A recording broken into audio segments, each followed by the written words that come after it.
let me say something right off the top. That is to say, I am a Reformed rabbi. What you're going to get is not propaganda.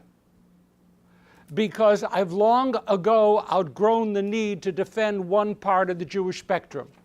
My concern is for the Jewish people. My concern is for the state of Israel. My concern is for community and for our survival meaningfully.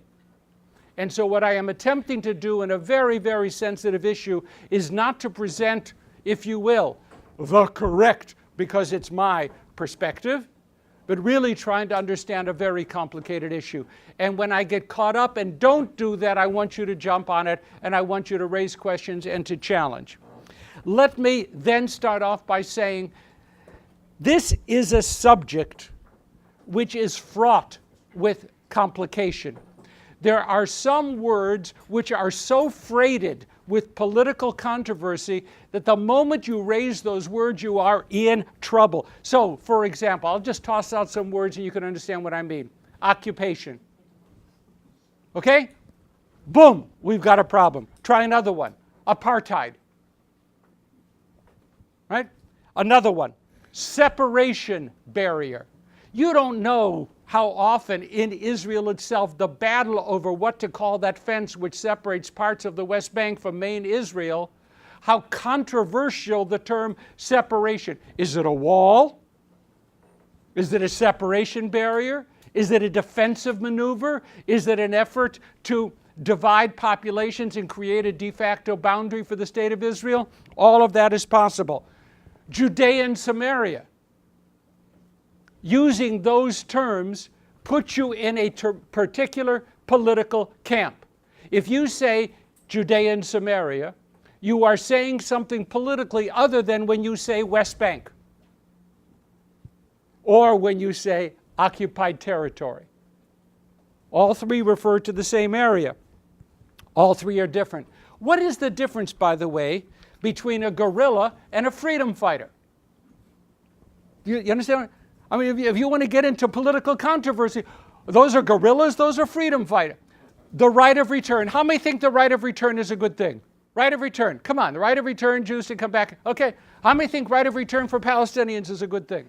Right of return, so automatically is a very controversial topic. So when someone says, oh, I'm in favor of right of return, well, regarding which population? And then again, everything that we say today, what about settlements? Controversial, right?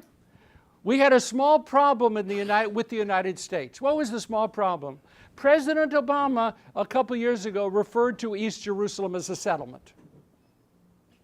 There are a few people in Israel, let's say 4 to 6 million, who would object to considering East Jerusalem in the same category as Ma'ale Adumim or as Ariel. Those are settlements. East Jerusalem is a settlement? East Jerusalem was the next legally to Israel. It is, according to Israeli law, part of the corpus of the state of Israel. The only small problem with that is there are very few countries in the whole world that recognize that annexation. Nothing is simple. Nothing. Therefore, when speaking about Israel today, the more neutral the terms are that we use, the more we can have a conversation. The moment we start getting specific, we shut it down. Therefore, for example, I prefer to utilize the term disputed territories rather than occupied territories. I prefer it not because of a political perspective, but because I'd like to be able to speak with my opponents. Everyone can agree that it's disputed. Not everyone agrees that it's occupied. So we can have a better conversation that way. And we also should acknowledge from the get-go that sometimes being historically correct is useless. And overburdening the conversation with facts shuts down the conversation. How is that? I mean, that makes for fun, right? So what does that mean? That means that on my GPS, when we're driving to Modin from Jerusalem, it shuts down and won't direct us straight into Modin because it says, danger, occupied territory. Are you sure you want to go there? It really does. You have to override the GPS in order to do that. So being correct is not always easy. You want to go to the Jerusalem office of British Air, you got to go to Palestine, according to the British Air website, or East Jerusalem, according to Israel. Very confusing. Okay. The area which we're going to be speaking about this morning has simultaneously borne the names of Yisrael, Canaan, Eretz HaKodesh, Eretz Yisrael. There are many references to the people known as Philistines all the way back into the biblical period. Philistines, a seafaring people, perhaps from some islands in the Mediterranean, we don't know exactly. They settled along the coast, and interestingly enough, these seafaring people settled in an area which is today called the Gaza Strip. The section where Goliath and the Philistines, all those people back in the biblical stories lived, is the area, more or less, which we call the Gaza. In other words, that piece of land has only been a source of trouble for the Jewish people for 2,800 years nonstop, which is kind of comforting, I guess.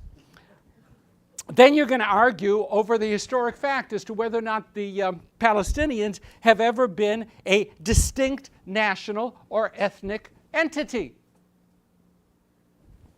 Open for wild conversation. After the Bar Kokhba revolt was crushed, give me, 135 CE, in that zone, okay?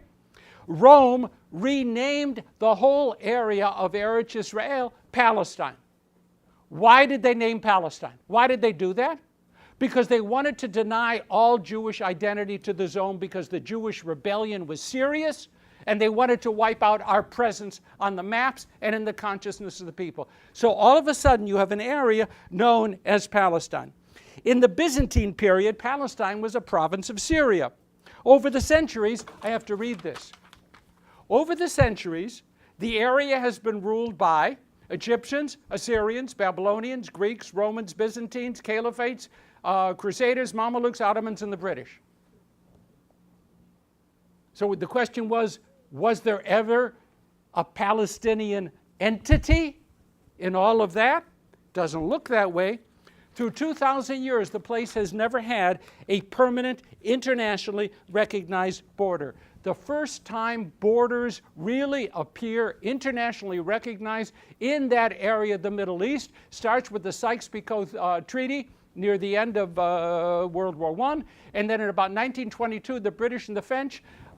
I loved the colonial period. If I could be a colonial emperor, I would like that. That would be neat. So they simply sat there in their various Paris, London, whatever, and they said, meeny, meeny, miny, mo, I'll take, said the British, Palestine, we'll call it that. And the French said, okay, we'll take Syria and Lebanon. Cool. They didn't ask anybody. It was too inconvenient. So they simply cut up and carved up the areas, and they did it. And all of a sudden, you now have boundaries. 1922, and when you look at it from 2013, these are sacred. That's the way it's always been, boundaries. Do you see how facts get in the way? They really do get in the way. And yet, even though we can't agree on a name, we have to agree that the region has always been important to Western history. Crossroads linking Asia, Africa, and Europe. The Syrian-African rift runs right through it. Birdway. You want to watch birds? Oh, incredible. In the spring and the fall, birds are going from Europe down across, yeah, you've seen that, right? Down across that area into Africa. We've been down in Tanzania, and we said goodbye to the birds just as they were heading up to Israel. We were going to follow them, but we were in a plane. But it's that. It's a perennial battleground between warring empires, always. During the so-called War of... Oh, you want to talk about facts. What happened in 1948? What was that? What's that? What happened in 1948? What? No, it was Nakba. The disaster that befell the Palestinian people when the Israeli invaders took over and the Jews pushed it. It all depends on how you look at it, right? So it's Nakba, it's the War of Independence, it's both. But something happened in 1949. In 1949, the 2-year-old Kingdom of Jordan occupied the West Bank and incorporated it into Jordan by force of arms. How did the West Bank become Jordan? the king of Jordan renamed himself, I like being a king too, if not an emperor, renamed himself King of Jordan and Palestine. That's whom he became in 1949. He started out in 47 being the foreign, imported, imposed king of the Hashemites over whatever Jordan became. And in 49 he became king of Palestine. There was never, he was king. So he had that. By the way, he started building a palace. You can still see the place where the palace is there, but never been finished. So who opposed the Jordanians taking the West Bank into Jordan? Correct, the Arab League. He was isolated by all of his Arab friends and neighbors and partners because they viewed the king of Jordan's act as an imposition on the non-existent Palestinian people. The Arab League quickly declared that the annexation by Jordan was a violation of international law. The king of Jordan didn't care at all. In June of 67, war broke out. Jordan joined Egypt, Syria, and Iraq in war against Israel. As an outcome of that war, Israel conquered the West Bank and East Jerusalem, the disputed territories. In 1970, war broke out between Palestine and Jordan, between the Palestinians and the Jordanians. And what saved the king of Jordan's neck? What saved his neck? Israel staged mock air attacks on the Syrian tank columns. They fled, and the king retained his throne. Israel did it at the request of the United States. How did the West Bank come under Israeli control? We'll do simple historical fact. Israel did not want war with Jordan in 1967. Did not want. Sent messages, don't get started. Jordan entered, whatever. On June 6th, Moshe Dayan ordered the IDF not to enter Jerusalem. June 6th, ordered the IDF not to enter Jerusalem because he was concerned about the holy sites. Actually, we all know Moshe Dayan. He was personally interested in pillaging archaeological sites for his own self-benefit, and that was he had a little quirk that he just gathered things up and kept them. But he ordered the IDF not to enter Jerusalem, but as the ceasefire approached, without cabinet approval, he changed his mind and sent the IDF into East Jerusalem, the Kotel, and that was June 7th, right? War started on June 5th, Monday, June 7th, Wednesday, the Kotel. Now, Dayan told the troops to dig in. Do not go beyond the boundaries of Jerusalem. But then, IDF intelligence indicated that the Jordanians had fled and totally emptied out what we would now call the West Bank. General Dayan looked at a totally evacuated West Bank and simply went in. Also without cabinet approval. The good news is that there are only 164 nations in the world that reject any Israeli right to the West Bank. 164 nations in the world. Israel claims that the land has never been under anyone's sovereignty and thus cannot be considered as occupied. Remember, right after the wars, Israeli political leadership said, we really didn't want the West Bank occupied dispute. We didn't want it. And Prime Minister would say, we're sitting by our phones waiting for a call, right? Waiting for a call. When they call us, we'll talk about returning. At the beginning in 67, 68, there was no thought that this was going to be a permanent retention of property. We didn't want it. We didn't need it. We feared it, ready to give it back. One thing that happened is a lot of time passed. Israel looks at what's going on in Syria today and says, and what would have happened if we'd signed a peace accord or retreat or handed back the Golan Heights to the Syrians, to which Syrians And look what would have happened the moment those Islamists take over the Syrian government. They would have been invading Israel off of the Golan Heights. And we would have had not only Gaza, I mean, this is an argument that they would put forward. And by the way, there is something real to that argument. So one of the things that's happened is Israelis look at Syria as a Gewalt.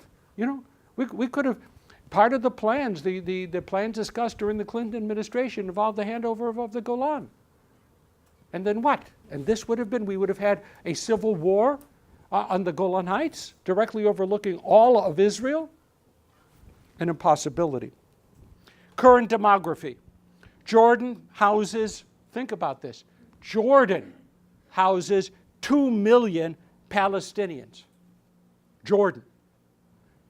300,000 of whom are still being kept in refugee camps for the purpose of breeding.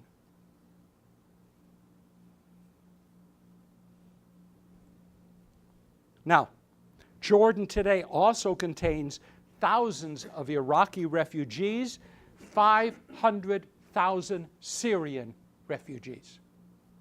When I say to you that Jordan is teetering on the edge of dissolution, that's why.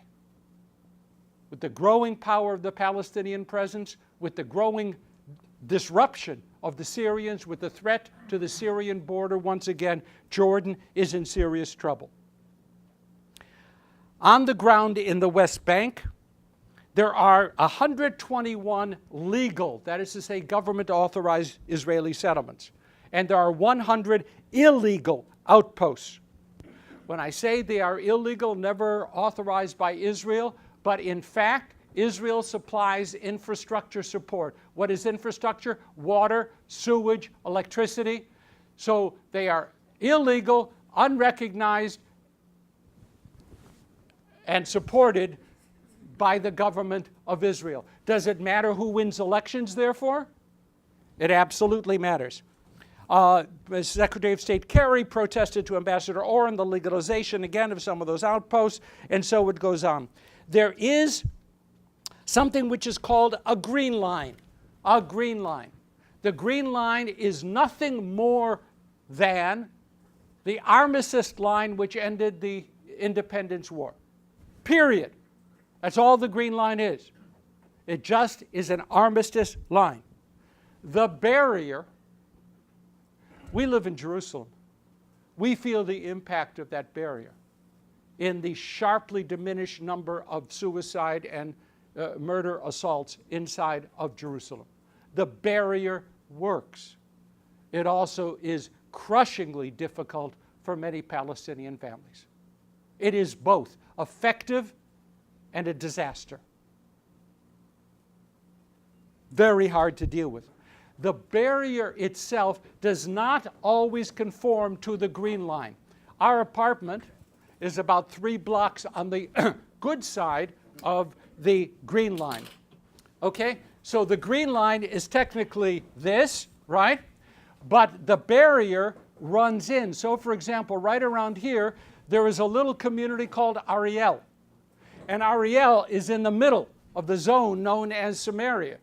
And all of a sudden, rather interestingly, the barrier goes like this and then comes right back out again and then scoots along here for another while. Because Ariel has very strong political support from a variety of right-wing institutions and the Michael Milken Foundation out of California. Think about that. You go there, you see a lot of the buildings in Ariel with the sign, "Thank you to the Milken Foundation for your support." Now, talk about interference and involvement by those on the conservative side of the spectrum in Israeli politics. East Jerusalem, Ariel, Gush Etzion, Ma'ale Adumim are all inside the Israeli zone of control and therefore not in conformance with the green line. So the green line is there. By the way, do not believe that there's a painted green line on the ground. The green line was a convenience. The map makers were making a map. What color do you want to make the line? Let's make it green. It's visible. Good. Became the green line. That's the serious reason why it became the green line.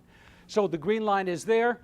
The barrier is there. It does not conform frequently to the edges of the green line, and that is a major problem. Current political scene. You must know, just because you are informed, committed leaders of this region and this community, you must know two new names, Yair Lapid, Naftali Bennett. It's so much easier to have to know Ben Gurion and Peres and the good Rabin. You can say all these names, but to talk about Israel today, you've got to know Naftali Bennett, Yair Lapid. They are two huge, major new forces on the Israeli political scene, and they are what we technically call in geopolitics the odd couple. They have formed a coalition, Yair Lapid from the center, secular, and Naftali Bennett from the right-wing religious Zionists. Bennett sold a high-tech business for $145 million. Nice, young guy. And retired. His next volunteer position was to head the council of the West Bank communities. So you know where his politics are, right? He represents the West Bank communities, and then he ran for and organized a political party, took over a religious Zionist party, and emerged very powerfully. His commitment is not moving an inch off of the West Bank, but he is really open to reforming Israeli society, allowing or causing Haredim to serve in the military, opening up more rights for women, So in terms of Palestinian peace, he's way to the right. In terms of social issues, he's middle. Yair Lapid, totally committed to the secular domestic issues and willing to give on the Palestinian issue for a little bit. The odd couple, and they have Netanyahu in their grasp so far. It is a new day dawning for that world in there. Baida Yehudi Bennett views Ariel Sharon's withdrawal from Gaza as a disaster, 2005 as a disaster, and he has gotten Yair Lapid to agree. The agreement means, practically, there will be no signed withdrawal from the West Bank, occupied area, disputed territories, whatever, without a referendum. This will have to go to a vote of the people, which means undoubtedly the government will fall, and there will have to be a decision by the people as to what they want to do if and when that day ever comes. If and when that day ever comes. Now, Lapid acknowledges that tens of thousands of Israelis will have to be uprooted from what he calls remote settlements. What is the impact of the Israeli presence in the disputed territories? And this is where you'll find more about me. This is my perspective. Number one, the psychological impact on the IDF, forcing our young men and women to be an army of control, occupation, and not to be purely a defense force, is eroding the spirit of the IDF. That is not a tolerable phenomenon. Number two, impact on education. Young people, my grandchildren's age, your grandchildren, your children's age, are being raised in Israel with the notion that occupation is normative. You don't want them getting used to that. I don't want them getting used to that reality. And yet they grow up today. There's always been an occupation. That's all they know. That's all they remember. And for some, they don't think a lot about it. Number three, impact on the judicial system. Horrendous. In some very unfortunate ways, there are two standards of justice. What a Palestinian does against a Jewish community on the West Bank is treated far more seriously than when the same act is carried out by a Haredi Jew in Jerusalem against liberal Jews. The penalties are harsher, and the judicial approach in some occasions is unfortunately not equal So political factors intrude on the application of justice. Remember, here's the law. The occupied, disputed territories are not fully under Israeli law. They're not part of Israel. And therefore, the judiciary treats them differently. Human rights activists around the world don't like that at all. I don't like that at all. Next, how to deal with the West Bank has become yet another stress point between Haredi and secular Jews and between the elites and the masses. We could talk about that a lot. How to respond to what's going on. In a very interesting way, today's Israel, since the January 2013 elections, foreign policy has been pushed into the back burner, and domestic concerns, serious domestic concerns, are in the ascendancy. And so these matters are being focused upon by some people. The masses often don't care. Next category of Stanley's concern, impact on Knesset legislation. We have to be wary. Every time some numbskull in the Knesset tries to table a resolution, that was a political comment.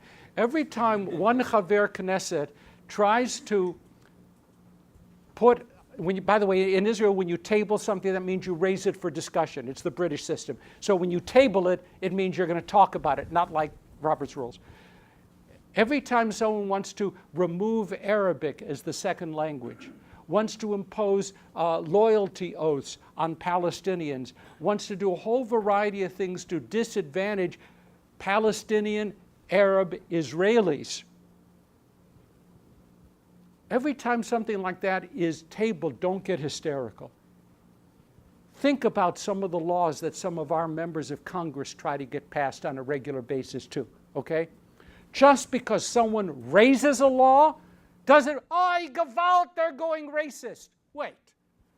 It just means that there's one individual, without adjectives, one individual, I'm being good today, one individual who tries to put something on the table that's a democracy, they do it, it dies, okay?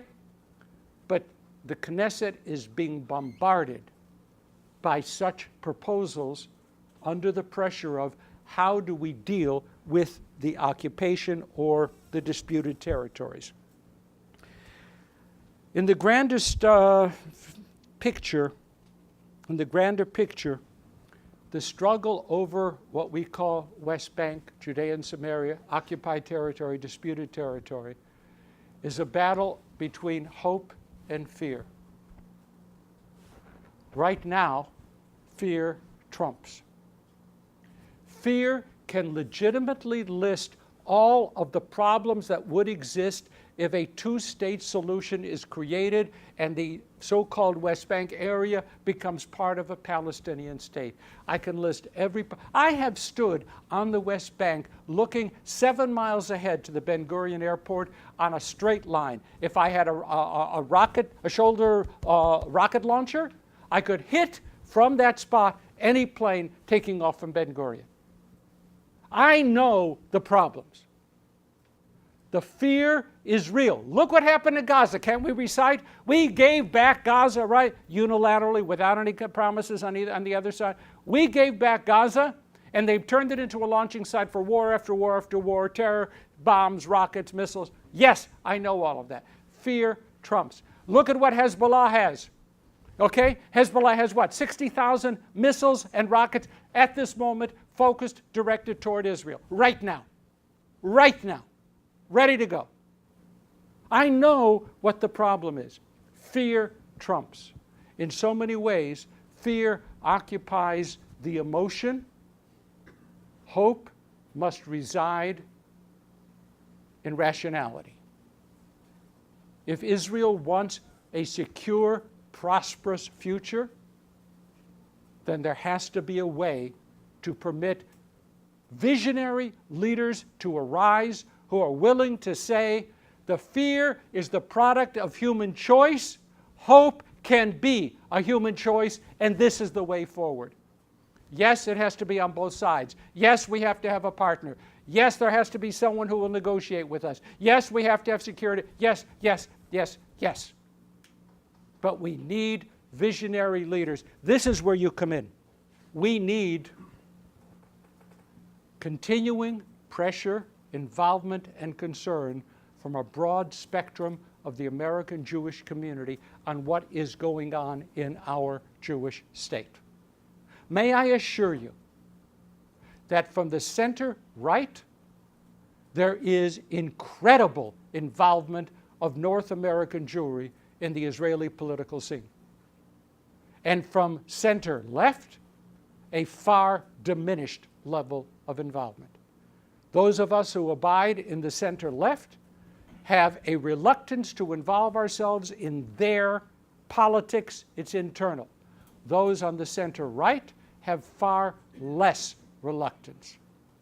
I think it behooves all of us, wherever we stand, right, left, center, to realize that what develops in terms of the West Bank, occupied area, disputed territory, is not just an Israeli concern.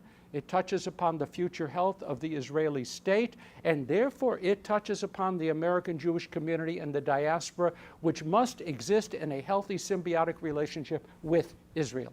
Israel needs a healthy American diaspora.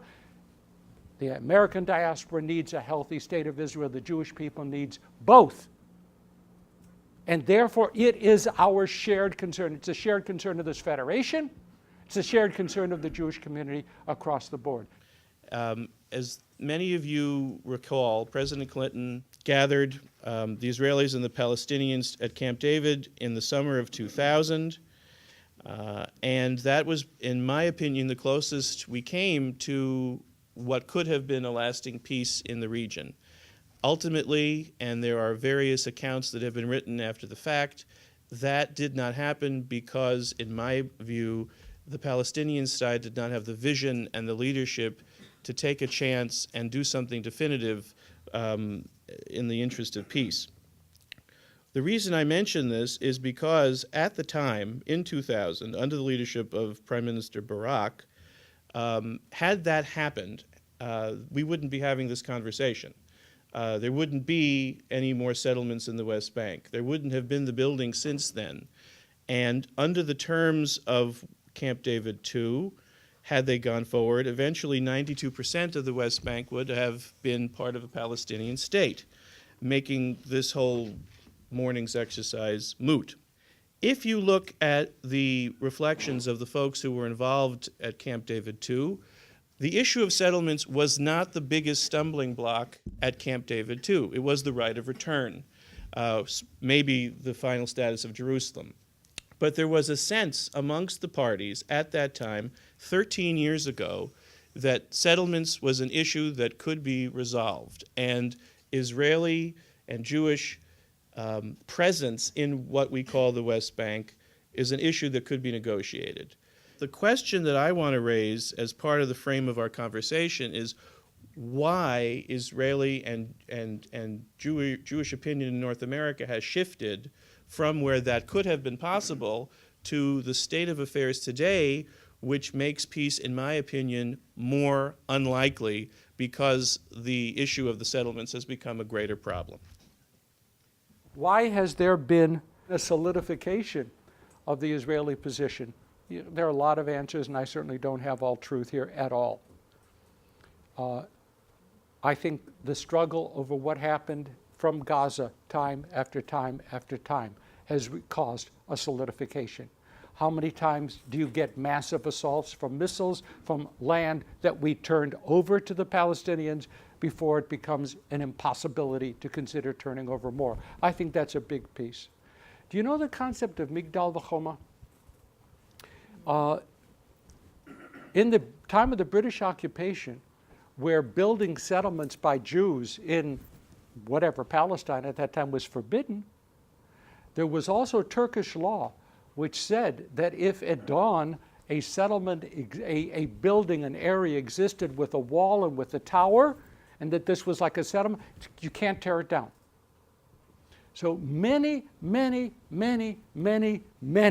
Israeli communities of today started out Migdal v'Choma under the British occupation, that people, Jews, would come literally in the middle of the night, build a wall and a tower, and the next day, according to the Turkish law that the British mandate kept, you couldn't tear that settlement down. Migdal v'Choma is part of Israeli history and mentality. And the building of settlements as a way to establish ownership is part of Israeli tradition. For many Israelis, what goes on in the West Bank is just an extension of Migdal v'Choma. And again, you can't argue that that didn't exist or that that was not successful. It was successful. It did build a Jewish state. And what we're trying to say is, but it won't work today. It's counterproductive, very hard. Very, very hard. You understand? So that those people who know a little bit about Israeli settlement history have a hard time with that. Another factoid. There was an Arab peace proposal that stated that the only way that there would be recognition of Israel would be a full withdrawal of Israel from the occupied territories. Under the urging of Secretary of State Kerry, there is a revision which now calls for, with mutually agreed upon land swaps. So that what is being talked about is something like, who knows, 22%, 92%, 93%, 94% of the territory of the West Bank would go into part of the Palestinian state, and the other parts that should have been West Bank but are now occupied by large Israeli settlements, there would be a land swap. Israel would give other land to the Palestinian state to bulk them back up to 100%, but not the exact territory. Now, in the Israeli political scene, the West Bank settlers, those who live in the disputed territories, have come to replace the kibbutz settlers as a major power player in the Israeli army and in Israeli politics. It used to be that the kibbutz supplied way disproportionate to kibbutz numbers. Commanders, troops, participants in the IDF. It was, if you will, a kibbutz expression. Today, increasingly, that element of Israeli society reflects the growing presence of those who live on the West Bank. The head of the World Zionist Organization goes home every day to the West Bank. This is a new reality, which makes discussing West Bank and property transfer even more politically fraught. Real political leadership in Israel today involves the rising power of those who are passionately committed to the West Bank. I have to say something else too. In Israeli politics, and maybe in American politics, maybe in world politics, the number of people who support your position is not nearly as important as the level of passion of your opponents. A small group of impassioned people carry more weight than a numerical bulge on the other side. We used to call that, what, the silent majority, right? A whole bunch of people feel this way, but they don't act on it. A small minority group of people feel strongly, passionately another way, and they win. The passions on the West Bank are fierce.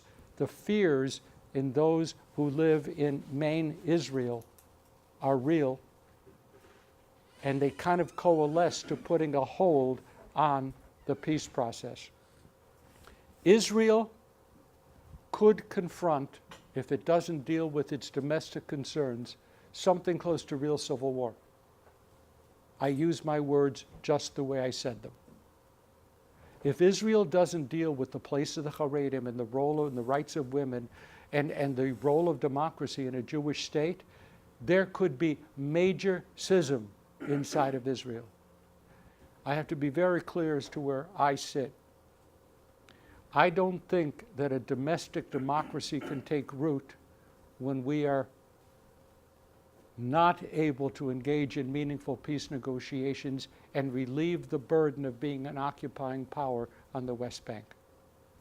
I think that those two forces pull in opposing directions. We desperately need democracy in a Jewish state, and that requires some sort of resolution, if at all possible. And by the way, if not possible, you don't throw away everything. Then we have to go on the way things are. But we have to make, I believe, every effort. In 2002, remember that was the year after 9/11, President Bush made a statement in a letter to the Israeli Prime Minister, which I think was the high watermark in U.S. policy being more lenient on the issue of settlements. And I quote President Bush, "In light of new realities on the ground, including already existing major Israeli population centers, it is unrealistic that the outcome of final status negotiations will be a full and complete return to the armistice lines of 1949. Now, you could read that a number of ways. The way I read that is a realization that they're not going to go back, or that the United States would not support a complete return to the armistice line of 1949. That's what that says. It was taken, in my view, by the then Israeli government and by people in Israel who care as a green light, or a free turn to rapidly, and in contra to opinion around the world, to greatly increase the number of people living in settlements. Or at least that's how it's perceived by many in the American government. As early as February of 2005, some 3 years later, there was another statement issued by the president, which was, in my opinion, the first moving back from that high watermark opinion. February 2005, and I quote, "Any final status agreement must be reached between the two parties, and changes to the 1949 armistice lines must be mutually agreed to. A viable two-state solution must ensure the contiguity of the West Bank, and a state of scattered territories will not work. This is the opinion of the United States and will remain so," end quote. So, over 3 years already, you begin to see U.S. foreign policy moving back from that high watermark statement of 2002. Is it a direct correlation that that statement was issued in February, and in August Israel announced its unilateral disengagement plan? I don't think so. What I find interesting is that from August 2005 onward, there was no more coming of the minds between the United States and Israel as to the future of the territories and the future of settlements. The Bush statement, the original Bush statement, was never U.S. foreign policy. It was the president's letter. But it was not a letter that represented where the U.S. government agreed to be. It represented the president, his leadership, that's fine. Subsequently, of course, there was a retreat, and then during the Obama administration, an attitude of that statement was interesting, but it is not binding on this administration. Israel relies heavily on the original Bush statement, wants to ignore what happened afterwards.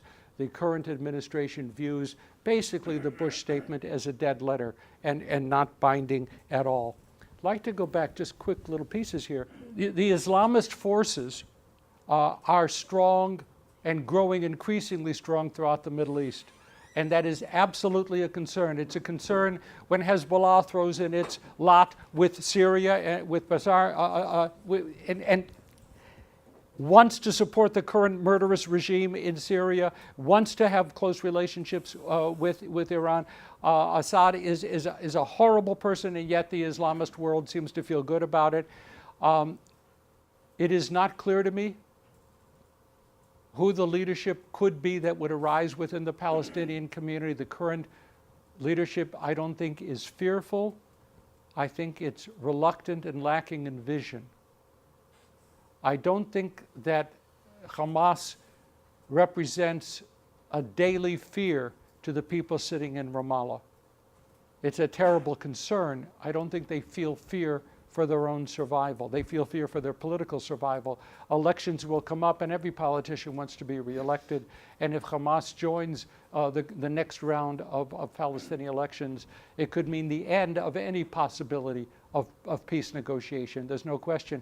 And by the way, that's one of the reasons why I think now is a better time to get involved, because if the current Palestinian leadership has to go into its elections unable to say to those who support Hamas, our way represents a possibility, then Hamas stands a very good chance of taking over the Palestinian Authority and therefore controlling West Bank and Gaza, and the possibility of any meaningful peace goes out the window. We can stand here and curse our fate. We can engage and try to create a different narrative. If we simply are trapped in the fear narrative, we will never break out and our worst fears will be fulfilled. And in a very tight situation, you have to try. You have to try different approaches. I don't know who is coming up in the Palestinian community. They have now a caretaker prime minister, not much value. Can leadership arise that will make a difference? I believe it. I also know that on the Israeli side, Lapid and those center and to the left strongly want that to occur. So it isn't bleak. It isn't clear, but it isn't bleak. Every survey taken on both sides indicates a softness on the topic. What does that mean? That means that if a resolution is in fact presented, a whole bunch more people on both sides will be willing to give it positive consideration. In the absence of proposal, positions harden on both sides. I actually believe, being bereft of naivete, that if a Palestinian leadership could arise, don't say that it exists, could arise, that would be visionary and open, and on the Israeli side, that there would be visionary and open leadership that would take those proposals and move them forward, that it would engender support from both populations. Not overwhelming. I believe it would be supported. And today I believe that that fact is obvious in the Arab countries out on the periphery, the Gulf states, for example. Why? Because in diplomacy, the enemy of my enemy is my friend.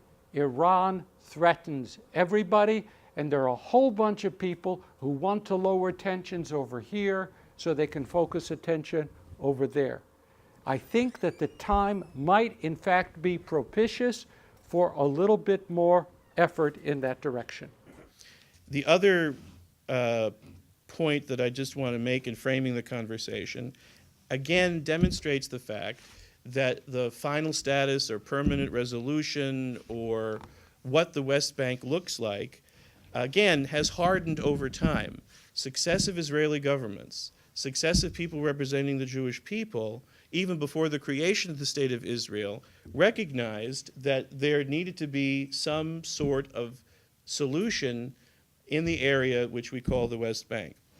It was part of the UN partition plan in 1947, which the representatives of the Jewish people agreed to. Today, they might not have done that. It was part of the Shalom plan in 1967, which contemplated a lot of the land going back to Jordan altogether. We couldn't build settlements on land that was returned to the Jordanians, yet today there are settlements on that land. We can choose, and we all do, to focus on the facts which fit our narrative. Those facts may all be true. May all be true. But we have a living situation in front of us. I do not want to get into all of the impact of Israeli targeted assassinations. Those are facts too. And if I was sitting on the Palestinian side, I could roll that out. I don't want to speak to what really happened in 47 and 48 to the Palestinians that encouraged them to leave their homes in what became the State of Israel. Not all of that is pleasant to recount. I don't want to go there. In other words, there are facts to support all of the narratives. Now, we can stay here and trot out our facts, and no one can contradict them. Azma, what then? We will have our facts, we will have supported our narrative, and we go home convinced ein brera ve'ein tikva. There's no choice, there's no hope. Or we can say, we acknowledge there's history out there. You don't want to be trapped in that history. Where are we today, and what can serve to lead us out of our current dilemma into a more productive, safer, happier, more secure, for everybody future? Yeah, we should start off day one by reciting our historic grievances. Get that out of the way. Fine. Now that we've done that, what are we going to do today to make tomorrow better? We have to let go. Do you know how far Jewish Catholic dialogue would go if all the Jews want to talk about with the Catholics are the Crusades? Does that deny the validity, the reality, the historicity of the Crusades? No. But if we get stuck there, we don't have a tomorrow. And thank God we're not stuck there. We do have a tomorrow with the Catholic Church. So all that I'm asking for is, can we move beyond the facts to a vision as to how tomorrow might be achieved? Can we have a rational, reasonable approach to opening dialogue, understanding that without it, and this is Stanley speaking, not objective, I believe that if there is a one-state solution, we lose the Jewish state. And the one-state solution is inevitably moving toward us down the highway. The only alternative to a two-state solution is a one-state solution. You open up all of the West Bank, all of Israel, into one political entity. You grant everyone one person, one vote. Well, on the Arab side, well, whatever, one person, one vote. And then very soon you no longer have a Jewish state by democracy. Or you find a way to negotiate into a two-state possibility. So I am not cynical about the possibility. I'm reluctant, but I am not cynical about the possibility of peace. I gave a talk last week in Atlanta entitled Israeli Weather Forecast. Cloudy in the morning with a chance of sun in the afternoon. In my career as a national spokesman, whatever, going all over the place, I don't think I've ever given an optimistic, upbeat talk about Israel. And I'm starting to do that now. I think Israel domestically is a very interesting place. And I think Israel geopolitically, there might be a chance for a breakthrough. When do we jump on the train to give our support for creative efforts to shape the Israeli future? Today, now, here.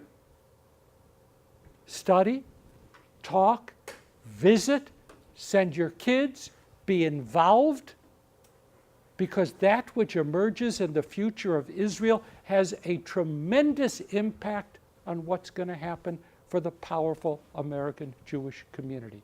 It's a good time. I didn't say not confusing. It is a good time to be involved. And therefore, those of you who come to study, I engage, and with Hartman, and take courses, and really grow to understand complexity, strengthen your domestic activities, strengthen your communal partnerships, learn to deal with each other, and to deal with your foreign concerns. And it's win-win. By the way, win-win is a really important place to be. God bless. Thank you very much. We would be pleased to send a complimentary DVD of this program to anyone who wishes to support Shalom TV with a tax-deductible gift of $36, double high or more, to the nonprofit organization Jewish Education in Media. Simply visit the Shalom TV website homepage and click on the Donate button to make a donation by PayPal or your credit card. And please indicate the program for which you would like a DVD. Or you can send your tax-deductible check made out to GEM. To GEM, Post Office Box 180, Riverdale Station, Bronx, New York, 10471. And again, please remember to indicate which program you would like to receive on DVD with our compliments. And we thank you for your kind support.